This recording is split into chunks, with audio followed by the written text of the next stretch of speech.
Hey, welcome to Summit Online. If this is your first time joining us, I just want to say welcome. We're really glad that you're here. In fact, go ahead and pull out your phone and text the word welcome to 33933 so someone from our team can connect with you. Summit Online is a platform that aims to reach people with the gospel and help them take their next step with Christ. So let me tell you some ways to watch and engage with us. Option 1, you can join the live chat on Sunday mornings at live.summitchurch.com. Come connect with other online viewers, engage with the message, and even pray with a live host. Option 2, join or host a home gathering and watch on demand on our YouTube channel. For resources on hosting your own home gathering, visit summitchurch.com/nextsteps and click on Service Resources. And of course, our end goal for you is that you'd be investing in a local church near you. If you live in the Raleigh-Durham area, be sure to check out all of our locations at summitchurch.com/locations. Or if you don't, text welcome to 33933 to connect with us, and we'll help you find a church near you. Service will begin in just a moment, so grab your Bible and notebook and get ready to worship with us today. We're really glad you're here.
Summit family, it's good to see you all once again. Let's worship the Lord. Psalm 27 says, "The Lord is my light and my salvation. Whom shall I fear? Whom shall I be afraid?" I don't want to just speak it, but I feel like I want to sing it right now. Say, "The Lord is my light and salvation. Whom shall I fear? Whom shall I be afraid?" Matthew, help me sing that. The Lord is my light and salvation. Whom shall I fear? Of whom shall I be afraid? Janetta, you sang. I will wait on you. That feels good. Sing, girl. I will wait on you. I like that. Renette, let me hear you say it. I will trust in you. Yes, yeah. I will trust in you. Well, since the band don't have a mic, I want y'all to sing along. Say, "The Lord is my light and salvation. Whom shall I fear? whom shall I be afraid? Whom shall I be afraid?" You got to sing along at home. "The Lord is my light and salvation. Whom shall I fear? Whom shall I fear? Whom shall I be afraid? Whom shall I be afraid? I will wait on you. I good courage, you know what I mean? I will wait on you. I will trust in you. I will trust in you. Yeah. I will trust in you. I will trust in you. There's a verse at the bottom of that chapter. It says this. I like it. I will remain confident in this. I will see the goodness of the Lord. If you believe it, help me sing. I will remain confident in this. I will see the goodness of the Lord. Back to the top. Everybody say, the Lord is mine. The Lord is my light and salvation. Whom shall I fear? Whom shall I fear? Whom shall I be afraid?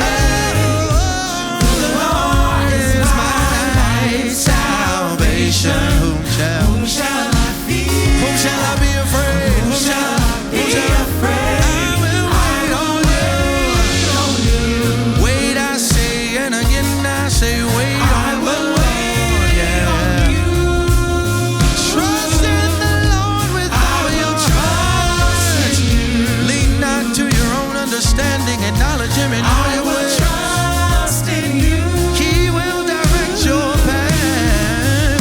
I will remain confident in this. I will see the goodness. the goodness of the Lord. Yes, I will remain. I will remain All right. confident in All right, Summit this. family, if you at home, I want you to do me a favor.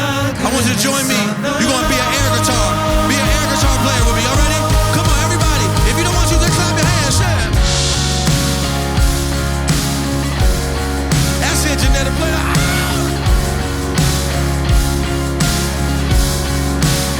Yeah, listen. We set our hope on you. We set our hope on your love. We set our hope on the one who is the everlasting God.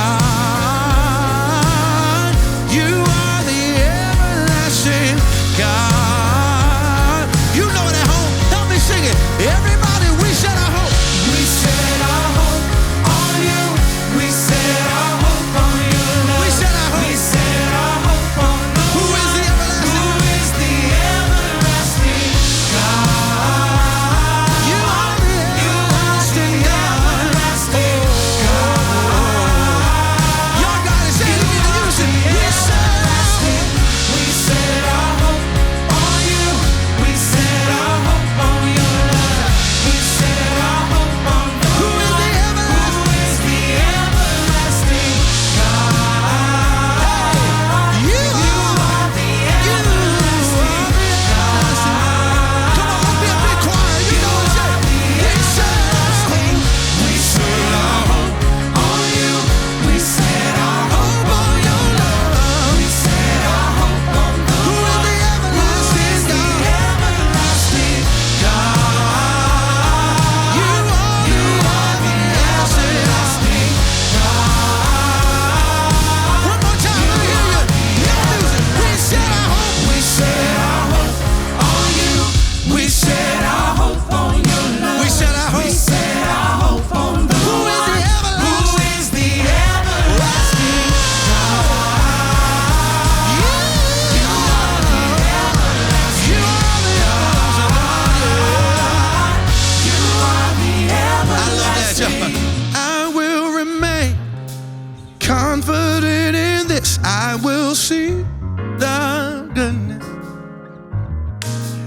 I love that. Listen, y'all, listen. So the scripture says that I will see the goodness of the Lord. But there's another part of that we don't sing in the song. And it says that we will see the goodness of the Lord in the land of the living.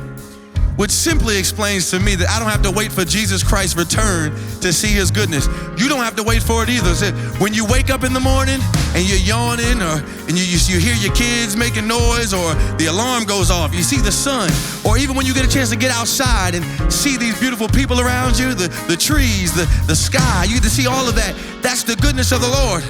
So if you believe that in your heart as a believer, as a Christian, whatever it is, I want you to sing this part now. It's not in the song, but I added this. I'm Mike G. I gotta add me, right? So I'm gonna teach you this part and I want you to join in. You got it? You ready? All right, get your voice ready. Get me. You ready? Here we go. It says this. In the land of the living, in the land of the living, in the land of the living, in the land of the living. Help me sing that, y'all. In the land of the living, in the land of the living, in the land of the living, in the land of the living. That sounds good. Separate it. In the land of the, in the land of the living. I will see it. In the land of the living. I will see it. In the land I like that. I believe it. In the land of the living. Oh, I will remain confident in this. I will see the goodness of the Lord. I will remain confident in this. I will see, and you will see the goodness of the Lord.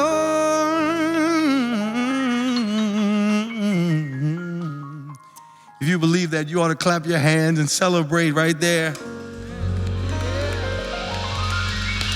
We get a chance to see his goodness. We believe those things because he saved us one day. He freed us from the hands of the enemy, from the shackles of our own sins. We were bound by our own fleshly desires and our sinful ways, but through his hand and his grace, he redeemed us. He who the Son sets free is free indeed. So if you've been redeemed, you ought to be able to see his goodness and believe that he is good and his mercy endures forever. So we want to sing this song that speaks on how he redeemed us and cleaned us and changed us from a world of sin. Hallelujah.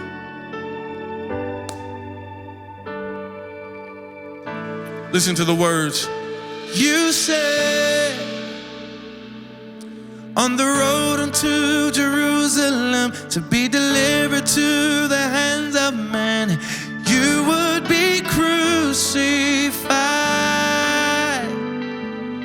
On the third day you would rise. You said that your sacrifice would cover sin, every outcast would be welcomed in. You seek and save the lost.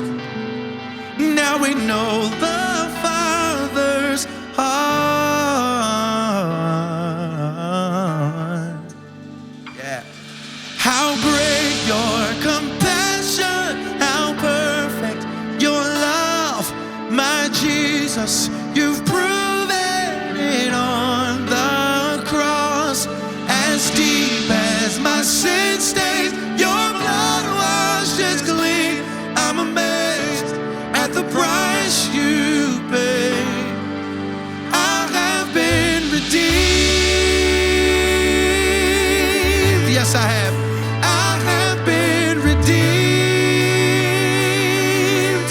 If you believe it, you should say, I have been redeemed.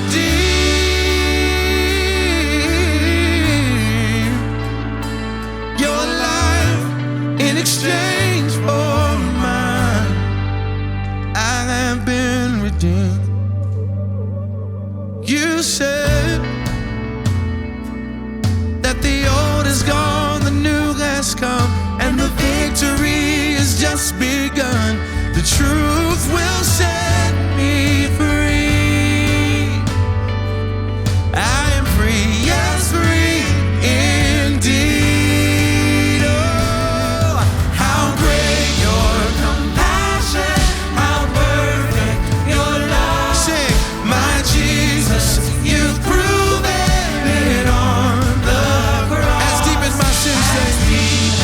My sin stains, your blood washes clean. I'm amazed.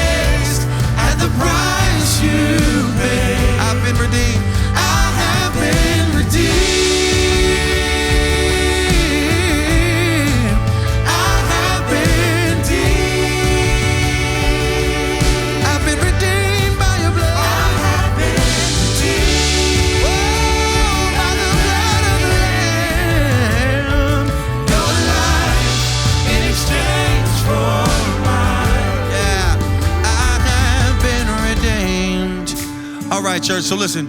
I said that you got to let the redeemed of the Lord say so. So if you feel like you've been redeemed, I want you to sing it this way. You're going to say it this way. I'm a teacher. You ready? Listen real carefully. It just goes like this. Glory, glory, I know my Redeemer lives. I'm going to sing it again. Glory, glory, I know. Yes, sir. I like that. My Redeemer lives. Everybody say, glory, glory. I know my Redeemer lives. My Redeemer lives. The cross said he's for me. And if he's for me, Lord, who can be against me? I know my Redeemer lives. My Redeemer. Let's sing the chorus again. How great your compassion, how perfect your love. My Jesus, you've proven it on the cross. As deep as my sins, your blood washes me. I'm amazed at the price you paid. See, I've been redeemed. If you've been redeemed, you ought to wave your hands. Thank him for saving your soul, for making you whole.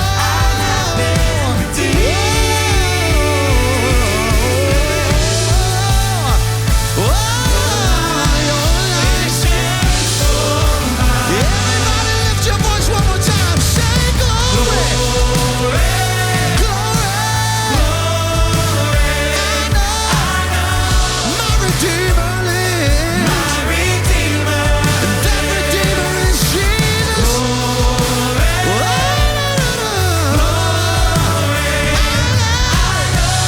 My Redeemer lives. My Redeemer. One more time, say glory, glory, glory to your name. Glory, I know my Redeemer lives. My Redeemer, and he lives in me and you and you. Yes, he does. Yes, he does. I know. Ooh, my Redeemer lives. Well, Summit family, we're so glad that you're joining us today. And if this is your first time, welcome. In fact, could you do us a favor and text the word welcome to 33933? When you do that, it'll ask you a few questions and then we'll reach out to you to connect. We look forward to getting to know you. And Lori, don't you just love our Summit family? Love our Summit family. Just last week, I got to meet with our new young adults gathering and hearing from our members on the ways that they are living out the Great Commission in the marketplace. It pumped me up.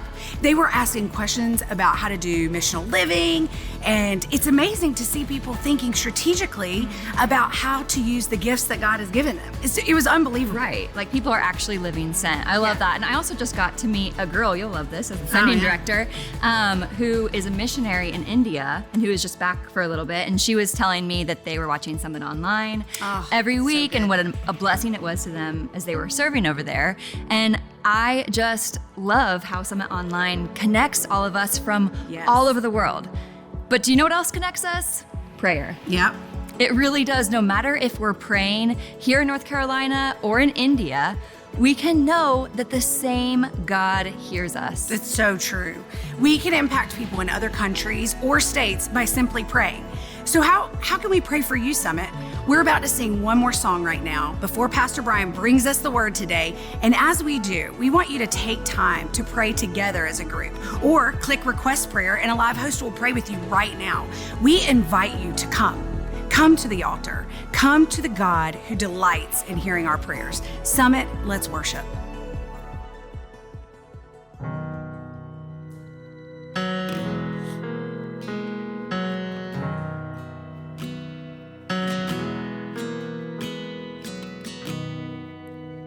Are you hurting and broken within? Overwhelmed by the weight of your sin? Jesus is calling. Have Have you come to the end of yourself? Do you thirst for a drink from the well? Jesus is calling. Oh, come to the altar. The Father's arms are open wide. Forgiveness was bought with the precious blood of Jesus Christ.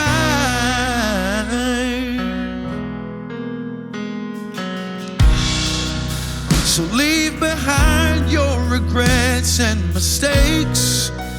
Come today, there's no reason to wait. Jesus is calling. Bring your sorrows and trade them for joy. From the ashes a new life is born.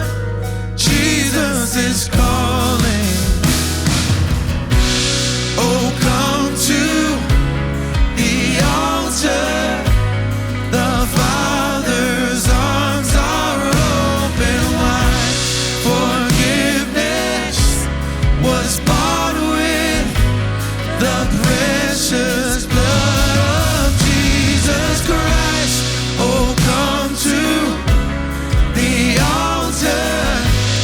The Father's arms are open wide. Forgiveness was bought with the precious blood of Jesus Christ.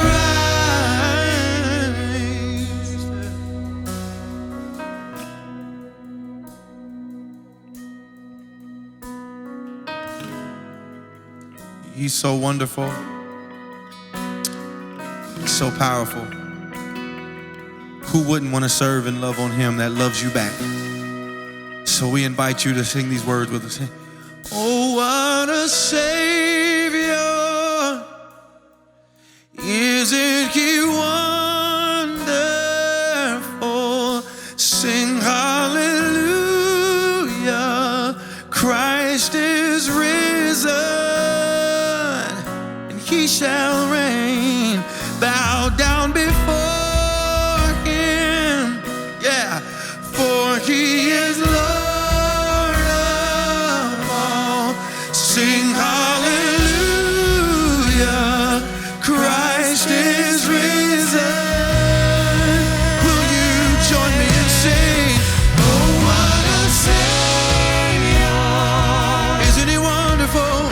Isn't he wonderful? Sing hallelujah. Sing hallelujah. Christ is risen. Oh, we bow down before him. For he is Lord of all. Oh, sing hallelujah. Oh, Christ is risen.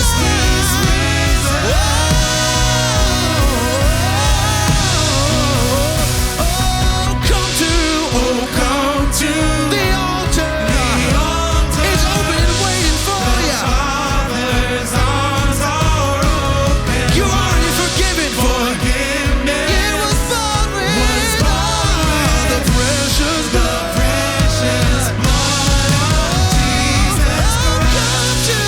Come to the altar. Father's arms are open. Forgiveness was bought with the precious blood of Jesus Christ. Come to the altar. Our Father's arms are open wide. Forgiveness was bought with the precious blood of Jesus Christ. So come to, I invite you to the altar. The Father is waiting for you, yeah. Forgiveness was bought with the precious precious blood of Jesus Christ. Oh, thank you for your blood, Jesus. Oh, thank you for your blood. Well, hey, Summit family, if you have your Bibles, please meet me in 1 Samuel chapter 18. 1 Samuel chapter 18. We're going to take a break tonight from our series as we've been going through the book of Daniel. Pastor JD has been leading us tonight. I want to give us a biblical, gospel-saturated vision of friendship. And let me just say this on this note. There's someone who's here and I didn't really act friendly to. I'm just driving on my way to church and just unbeknownst to me, I cut a person off, and sure enough, we ended up right here at church. Reminds me of the time in which I was doing an old-fashioned revival down in Florida. Same thing. My mind is just on the sermon. That's the excuse I'll go with, and wasn't really paying attention and cut an individual off. But this time, they sped past me and spoke to me, let's say, in sign language, and pulled in front of me. And at the light, they turn right, and I'm going, that's interesting. I'm making a right. And go down a little bit, they make a right, and I'm going, that's interesting, I'm making a right too, and they pull into the church parking lot, I pull into the church parking lot, and was being a little snarky and decided to park right next to them and just say hi to them and show them a little grace. So I hope whoever that individual was that I cut off, that you will show me grace and you're able to hear through me from the Word of God today. 1 Samuel chapter 18, pick me up in verse 1. The narrator says this: as soon as he had finished speaking to Saul, the soul of Jonathan was knit to the soul of David, and Jonathan loved him as his own soul. And Saul took him that day, speaking of David, and would not let him return to his father's house. Then Jonathan made a covenant with David, because he loved him as his own soul. And Jonathan stripped himself of the robe that was on him and gave it to David, and his armor, and even his sword and his bow and his belt. And David went out and was successful wherever Saul sent him, so that Saul set him over the men of war. And this was good in the sight of all the people, and also in the sight of Saul's servant. If I could place a tag on this text in our exchange, I want to simply entitle this text, The V Formation of Friendship. The V Formation of Friendship. Will you pray with me once again? Father, thank you. I do pray, Lord God, that you would speak to us in this culture in which we live, which constantly is pushing us and encouraging us into autonomy. I pray that you would give us a biblical vision of community and friendship. It's to that end, Lord God, that I pray that you would give me clarity of mind, concision of speech. I pray that the seed of your word would fall on good ground. These people do not need to hear the words of a middle-aged man. They need to hear from an eternal God.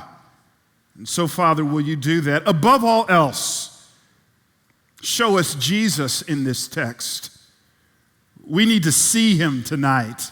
I think of Gardner Taylor and him saying, we would see Jesus. Those words ensconced on a little plaque there in his church in Brooklyn.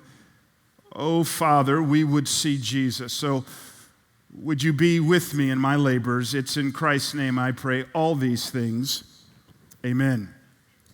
In the fall of every year, Canadian geese head south for warmer climate.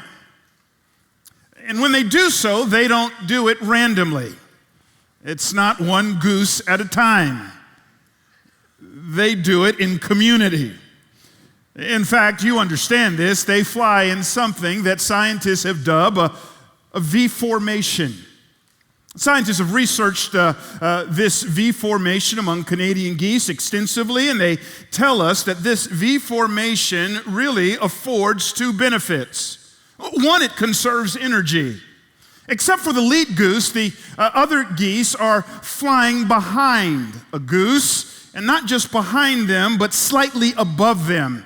And this allows them to conserve energy and draft off of the efforts of the one in front of them. Not only that, scientists tell us that the V formation allows the geese to communicate and keep in touch with one another. What's really interesting is from time to time, one of these geese will tap out and will say, I'm just too exhausted, too tired, and will fall to the ground, but they will never go by themselves. Another goose from the formation will leave the formation and will accompany that goose to the ground while it rests, recuperates, and recovers. At that point, when it's got its energy back, they will take to the skies, not just the two of them, they'll find another V formation to join until they make their desired destination. Geese teach us that there's no way you can really get to your destination by yourself. You need what we're going to call in our time of study a V formation of friendship. There's an old African proverb that says, if you want to go fast, go by yourself. If you want to go far, go together. I want you to think right now with me as we set out in studying the Word of God, who's your V formation?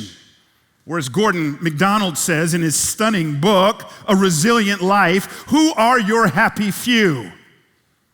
Who are your handful of friends that you're journeying through life with? I'm going to spend a lot of time just excavating our text, and it's going to give us a wonderful paradigm for what gospel-saturated friendship should look like. But as we start out together, I think it's helpful for us to really understand what friendship is not. Friendship is not necessarily synonymous with family. I love it. One writer says, home is that place where they gotta let you in. The idea of family is really the idea of responsibility. It is a group of people who feel responsible for one another. When it comes to family, we don't choose family, but when it comes to friends, we choose our friends. Family and friends, at times, they overlap, but not all the time. Some of you here, you're extroverts. God bless you. You're like my youngest son. Sleepovers for my youngest son. It's like walking into the house and seeing 700 of Jaden's closest friends. I mean, he's never met a stranger in his life. I remember when we were living in New York, he was about 10 or 11 at the time. We'd be on the subway, true story, on the subway, and here we are blocks and blocks and blocks away from home, and someone will come on the subway and they'll be like, hey, what's up, Jaden? I'm like, what's up? And Jaden's like, yeah, that's my boy. And that's his favorite phrase. Everybody's his boy. That's my boy, that's my boy, that's my boy. I don't get that because I'm an introvert whose love language is words of affirmation. Tell me how great I am and leave. Some of you, you're extroverts. You've never met a stranger in your life, but you need to understand that acquaintances aren't necessarily friends. Pastor John Tyson helps us to understand that the difference between acquaintances and friendships is really the presence of conflict and the willingness to push through and work through conflict. Show me anyone who's surrounded by a group of people and there's never any conflict, they're never having to work through that. That's not community, that's called networking. Who's your V formation? Who's your friends? Now, I don't need to convince you as we set out that you need friends. All of us innately have this desire to know and to be fully known, as Gilbert Balzacian says. That's actually a part of what it means to be made in the Imago Dei.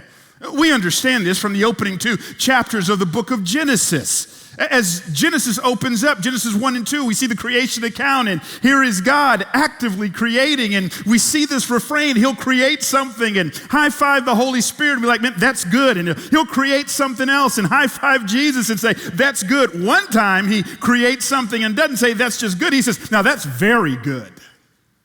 In the middle of the creation account, though, God appears over the balcony of heaven, and he actually sees something he doesn't like. Adam is going home after a long day worth of work, and he's going home by himself. And notice, sin hasn't entered into the world yet. God sees Adam by himself, and he says, that's not good. What God is acknowledging is that you and I were created with a profound need for life-giving, nurturing friendship. And this need isn't a fruit of the fall. Again, God says that prior to sin entering to the world. It's a part of what it means to be made in the Imago Dei. So show me anyone who says, man, I don't need people and people aren't good and I just don't need them. I'll show you a person who's not talking out of the creation mandate, the Imago Dei. I'll show you someone who is talking out of the brokenness of sin. Proverbs pulls no punches when it says, he who isolates himself is a fool. So I don't need to convince you that you need friendship. No matter where you may be on the spiritual spectrum, you may not even be a follower of Jesus. It's just part of being created in the image of God. We feel that. But what I do need to convince you of is this one statement. If you get nothing else I say tonight, you need to get this one statement. Here it is. You and I, this text is going to teach us, will never fully occupy God's destiny for our lives. We will never fully lay hold of all that God has intended for us to lay hold of without a V formation of friendship. Now, I need to convince you of that because you and I, we are being formed culturally every day in the West towards autonomy. The dream here in the West is the unencumbered self, where I get to kind of do whatever I want to do, and who are you to press against what I believe and what I want to do? The unencumbered self is our vision of what we think freedom is. When this happens, we no longer look outward for meaning, and for sure we don't look upward for meaning, we look inward for meaning. Some years ago, a Supreme Court justice put it this way. Will you look at it with me on the screen? This justice said, at the heart of liberty is the right to define one's own concept of existence of meaning. What does this lead to? This culture in which they are internally looking inside of each other? It leads to what New York Times writer David Brooks calls hyper-individualism. David Brooks, a longtime atheist who in his 50s became a follower of Jesus, he wrote these words in his stunning book, The Second Mountain. He says this, our society suffers from a crisis of connection, a crisis of solidarity. We live in a culture of hyper-individualism. There is always a tension between self and society, between the individual and the group. Over the past 60 years, we have swung too far toward the self. The only way out is to rebalance, Brooks writes, to build a culture that steers people toward relation, community, and commitment, the things we most deeply yearn for, yet undermine with our hyper-individualistic way of life. You know this. I moved here a little over a year ago, our family did, from the Bay Area. And yeah, there are profound differences I am discovering between the Triangle and the Bay, but there are some similarities. One of the similarities I'm picking up on here is the Triangle, just like the Bay, has very accomplished people. No doubt, many of you are very accomplished as you are just sitting under the Word of God at this moment. You've gone to the right schools, you've accrued the degrees, you've maybe built the business, you've constructed the career. You are incredibly accomplished and competent. And yet, maybe your story is, as you look at your life and you just get this sense that something is missing, is that you have traded relationship for accomplishment. I want to be careful here. I am not saying that we got to trade accomplishment for relationship. You can have both. This is what our text teaches us. Jonathan and David are profoundly accomplished individuals. Yet these accomplished individuals at the same time have one of the most awe-inspiring relationships in world history. You and I were created for a V formation of friendship. This is important as we go to our text. We must not see our text merely as a how-to list of how to create friendships. That's a great, wonderful secondary application. We'll dive into that. But we must see our text through the lens of the providence of God. Tony Evans says that the providence of God is the hand of God in the glove of time. When we talk about the providence of God, we are talking about a God who is living and active. He's working among the narrative of our lives, engrafting our narrative into his meta-narrative. There's nothing that happens to the believer that's by happenstance or chance or coincidence, but it's always by providence. So we've got to see this friendship through the lens of the providence of God. In 1 Samuel chapter 16, we are introduced to David. Here is Samuel. He's been sent on assignment by God to Jesse, David's father's household. And long story short, he anoints David as the next king of Israel. One chapter later, David actually in great faith represents the people of God in representative combat against Goliath, who represents the Philistines in one of the most astounding military victories in all of human history. Here is David, this little shepherd boy with 5 smooth stones and a slingshot. He takes down Goliath and secures the victory for the people of God. Oh, if I had more time, I'd tell you there was another representative battle that took place where Jesus, the son of David, represented us against the Goliath of sin and Satan on the cross. Boy, if I was in chocolate church, somebody would have shouted right now, but I get it. And so here we are. It's at the end of 1 Samuel 17. Saul sees David, pulls him into a closed-door meeting. It's him and Jonathan. Here is David. The text tells us at the end of 1 Samuel 17, David, who's in his mid-teens, is still holding Goliath's head. Wow. They're sitting there and they're discussing, and it's here where a friendship with Jonathan is formed. Now fast forward, later on in chapter 18, little does David know it, he's going to go from the mountaintop of achievement and success to the valley of despair.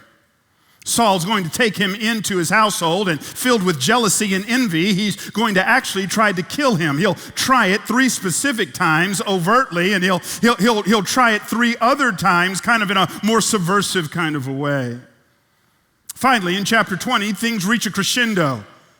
Jonathan informs David, listen, my dad is just bent on killing you, and David's going to have to live the life of a fugitive. Most scholars tell us that for the next 15 years, David is living on the run, hiding out in caves, feigning madness in towns like Gath, living as a fugitive. This would be his existence from around age 18 to about his mid-30s or so. And so here's God, 1 Samuel 18, and the providence of God and the omniscience of God.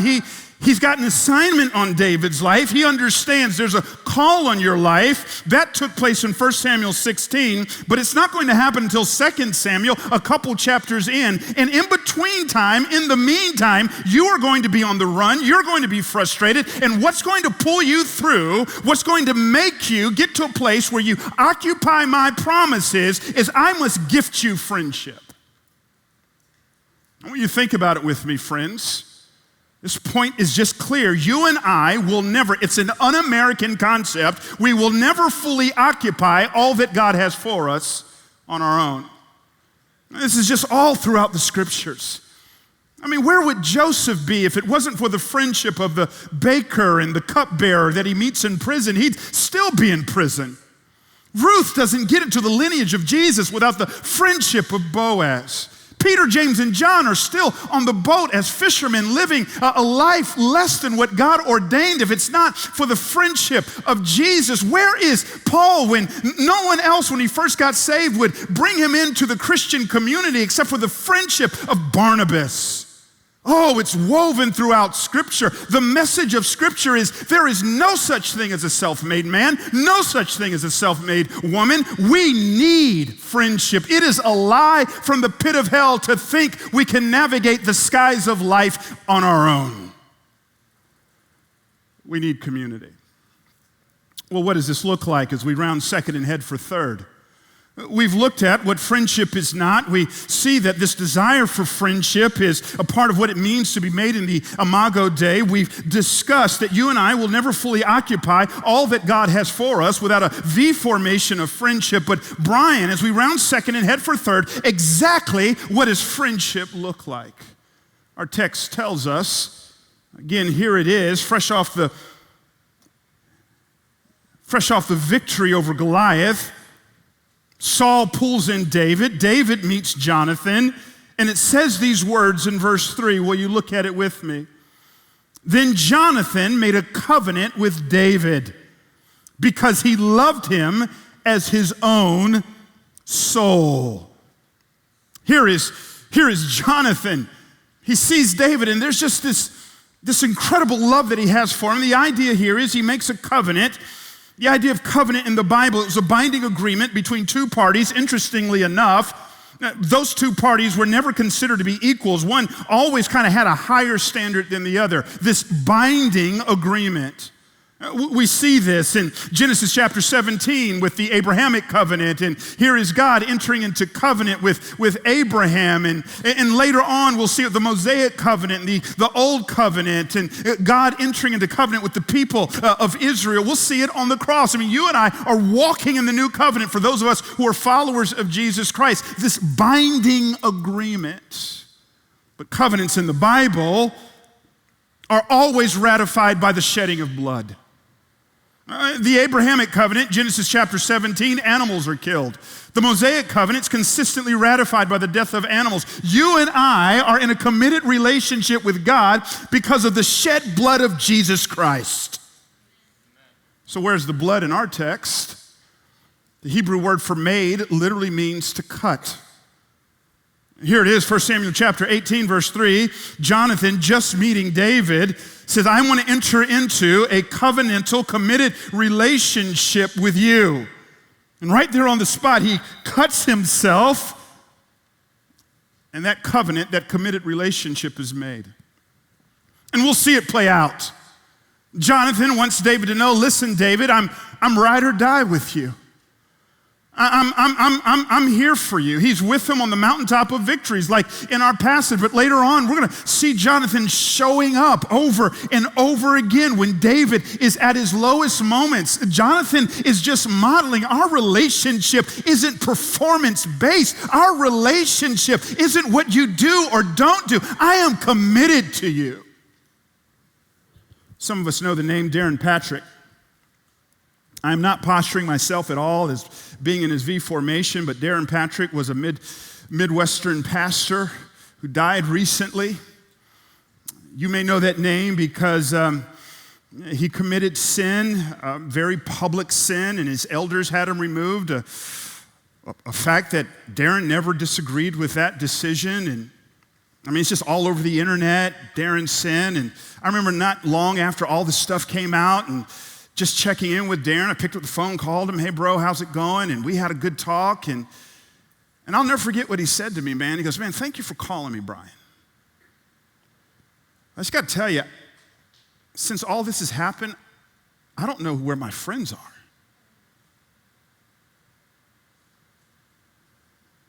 See, I think the Church of Jesus Christ, we got to be careful in this cancel culture in which we live.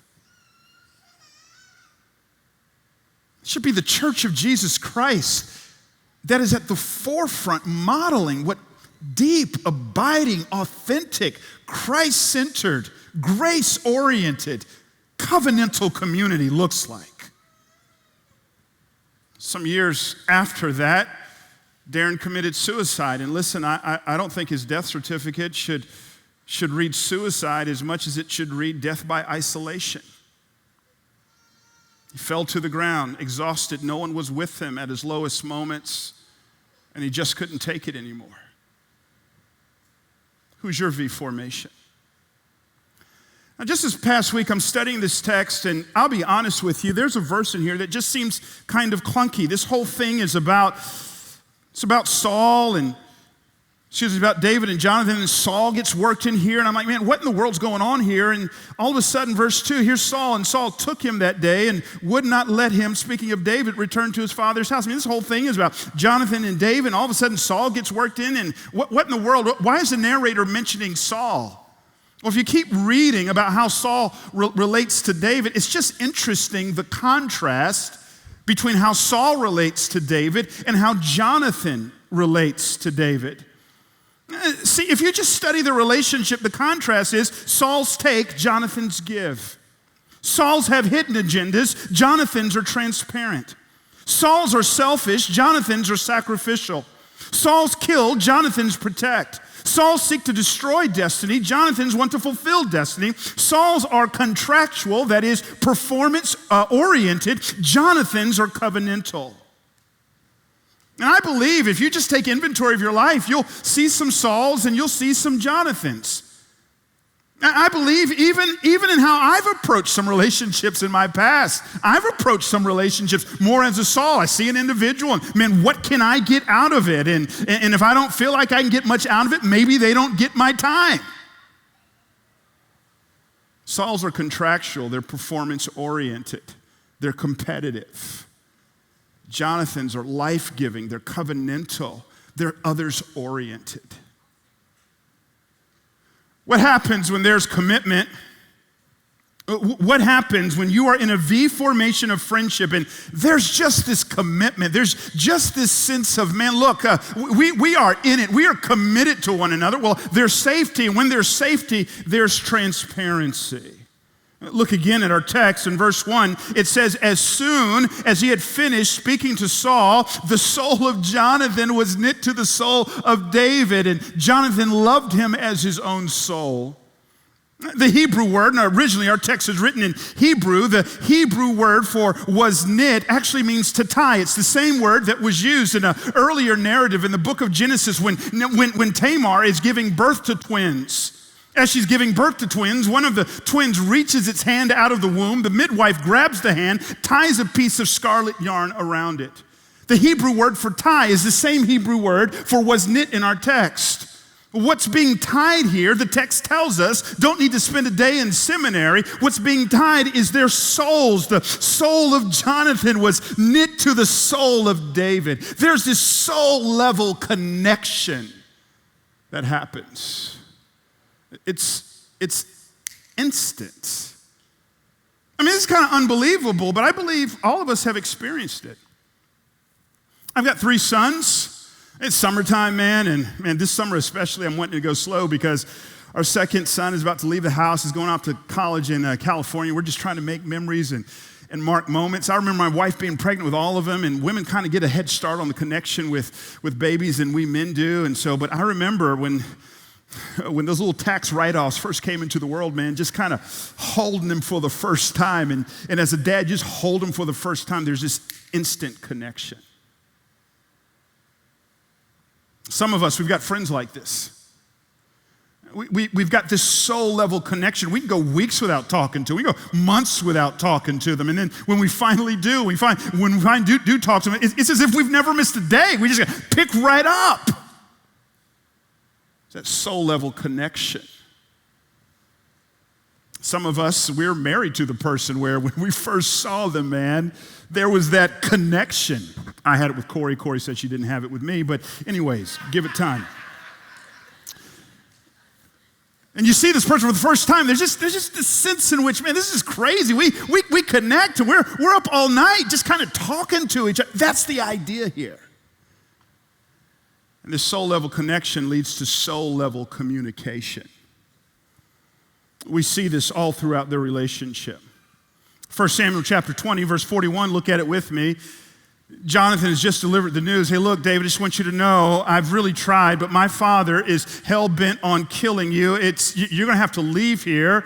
Look at what the text says. And as soon as the boy had gone, David rose from beside the stone heap and fell on his face to the ground and bowed 3 times. And they kissed one another and wept with one another, David weeping the most. See the soul level transparency, communication? Or when David finds out that Jonathan is dead in 2 Samuel 1, he composes a song where he reflects on their friendship, and the words that he uses are just so amazing. They're like so vulnerable, so transparent that some scholars have actually, like they've totally missed it. They're questioning David's sexuality because they just go, what man talks like this? But hear it, 2 Samuel 1 says, Jonathan lies slain on your high places. I am distressed for you, my brother Jonathan. Very pleasant have you been to me. Your love to me was extraordinary, surpassing the love of women. People don't know what to do with it because the language is just so deep and so transparent. Who do you talk with like that? Who do you talk with like that? Healthy, life-giving, true, authentic friendship has this soul-level transparency kind of communication. I want you to look at something right now. It's called the communication pyramid. If hopefully God gives me grace, we're here for a very long time with you guys. That's the prayer. That's our hope.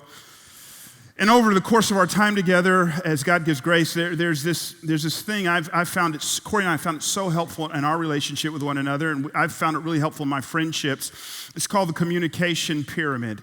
In essence, what it says is that there's 5 levels of communication, and as we go downward into this thing, it's the most intimate kinds of communication that lets you gauge how effective your friendships or your marriage may be.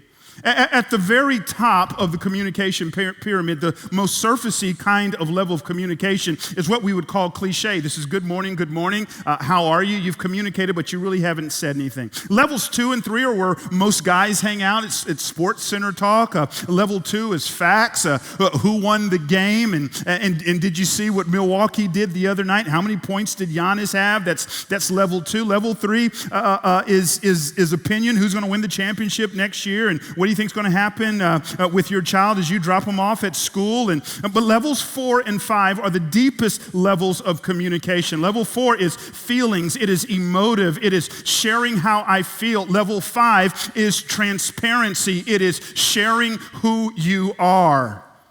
Now, in the course of a conversation, I might fly back from preaching somewhere or whatever, and Corey and I are just checking in. We might hit all 5 levels, but if you really want to know how your friendships are, if you really want to gauge your V formation of friendship, ask yourself the question, do we ever even get to levels 4 and level 5? Transparency is absolutely necessary.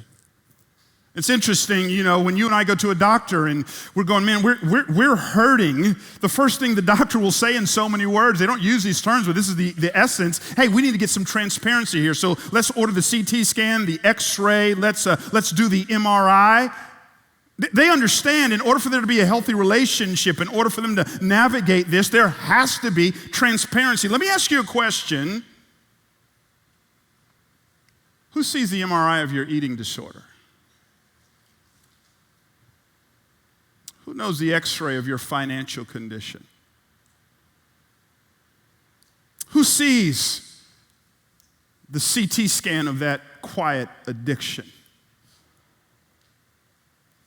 True, life-giving friendships are transparent. Let's go home on this one. What happens when there's commitment? This is a covenant paradigm, not a contractual paradigm. I'm with you. Well, there's safety, and where there's safety, there's transparency. And what happens when there's transparency? When there's transparency, now I'm better positioned for sacrifice. Verse 4 of our text, will you look at it with me again as we round third and head for home? Verse 4 says, and Jonathan stripped himself of the robe that was on him and gave it to David and his armor and even his sword and his bow and his belt. And just get the scene. They're standing there. They're meeting each other for the first time. They don't even know when their birthdays are. They don't even know what their ages are. They don't know much about each other, but there's this soul level harmony. They're just connected right away. They enter into covenant with one another, and all of a sudden, Jonathan starts to disrobe. It's interesting reading scholars here. Some scholars say what's actually taking place is Jonathan is abdicating the throne. He's saying in so many words, I'm going to give up my position for you. I don't know if I'll go that far, but at bare minimum, what are we seeing? Vulnerability. Jonathan is communicating. This isn't about competition. I love what Dennis Rainey says. Dennis Rainey says, you put 2 men next to each other, their natural inclination is to compete.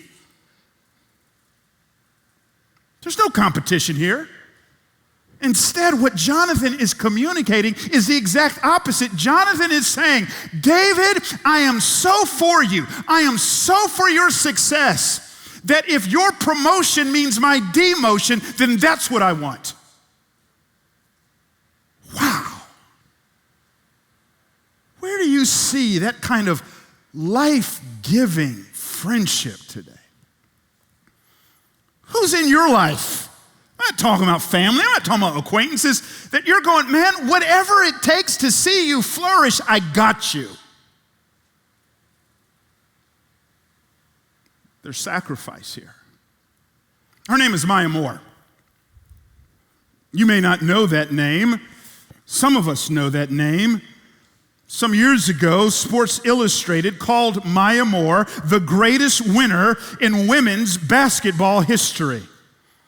In high school, she won the Gatorade National Player of the Year award, the highest award you can win. In college, she won the John Wooden Award for the best female basketball player in the country, the highest award you can win. The WNBA, she's won multiple MVPs, the highest award you can win. Along the way, on every level, she's won championships. She's the first female athlete signed to Air Jordan. When it comes to winning, next to the word winning is Maya Moore. Some of you don't know who she is because a couple of years ago, Maya Moore gave up basketball. She gave up basketball for a guy named Jonathan Irons. Yeah, you don't know that name. Jonathan Irons is a seeming nobody who came from poverty, who spent decades in jail. Maya Moore heard about Jonathan Irons, and here she is, a follower of Jesus Christ, committed to justice, and she read up on him, got in touch with him, was convinced that he didn't do the crime, and so she gave up basketball and dedicated herself to trying to get him out of jail, and people are going, are you crazy? You're Maya Moore. You're this decorated, prominent person. Why are you giving it all up for a seeming nobody? Well, once again, she won. Jonathan Irons was declared guilty, was declared innocent, was relieved and released from prison, and now he's a follower of Jesus Christ.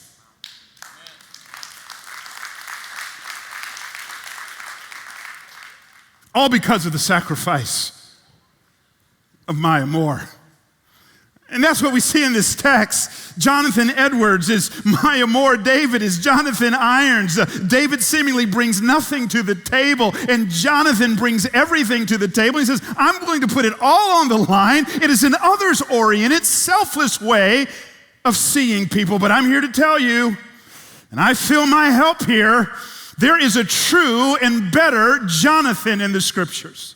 His name is Jesus. And do you know what Jesus calls you and I in John chapter 15, there in the upper room discourse? He says of you and I, greater love has no one than this, that someone laid down his life, watch it, for his friends. Jesus says of us, you are my friends. No longer do I call you servants, for the servant does not know what his master is doing, but I have called you friends.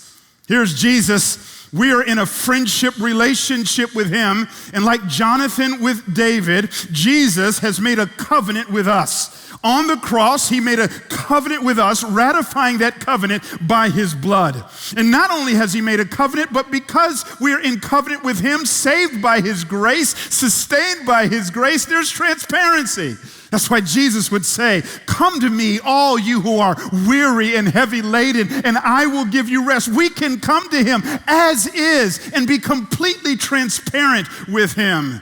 And not only that, his sacrifice on the cross is sufficient for us. It covers every sin we have ever committed, are committing, and will ever commit in our lives. Truly, there's not a friend like Jesus. That is why the hymn writer wrote, there's not a friend like the lowly Jesus. No, not one. No, not one. None else could heal all our soul's diseases. No, not one. No, not one. Jesus knows all about our struggles. He will guide till the day is done. There's not a friend like the lowly Jesus.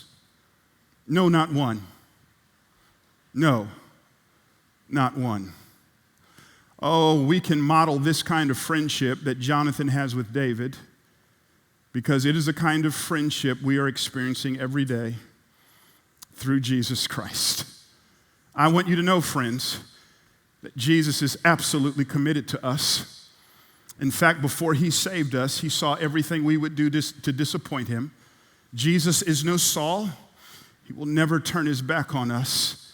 And having received such profound friendship, I believe it is the church of Jesus Christ and it is followers of Jesus Christ who are best positioned to display and dispense that friendship horizontally to others. So, Father, I thank you. I thank you for the friendship of Jesus. I thank you that he is the true and better Jonathan. That he set aside, Philippians 2 tells us, certain aspects of his divine robe. He took on flesh and dwelt among us. He walked with us, died for us, and invites us, Father God, into relationship, into friendship with him. So, Father, I pray for anyone who's here this evening as those who are going to gather and make themselves available to pray, who doesn't know the friendship of Jesus Christ. I pray the prompting of your Spirit, that you would move upon our hearts. Now, as we prepare to leave this place, we leave secured in the friendship of Jesus Christ, who will never leave us, who will never forsake us. And having received that friendship summit, we pass that friendship on to others. Summit family, you are sent. God bless you.